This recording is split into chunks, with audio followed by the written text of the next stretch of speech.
একটা ভাইয়ের বিয়েতে তো খাবার আইটেমটা আমি দেখাচ্ছি এখানে। রিসেপশনটা দেখলেই তো মাথায় হয়ে যাবে।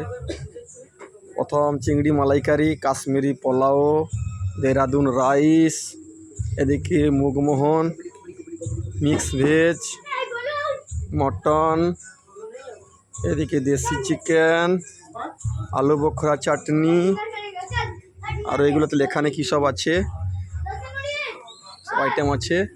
উপরে ডেকোরেশনটা দেখাচ্ছি। ডেকোরেশন হচ্ছে কি, এটা আমাদের এই মামা বাড়ির কাছে একটা গ্রাম মনোহরপুর। আমার ডেকোরেশন খুব ভালো, যাকে বলে অতুলনীয়। এটা আমার বেটা পাপুদা।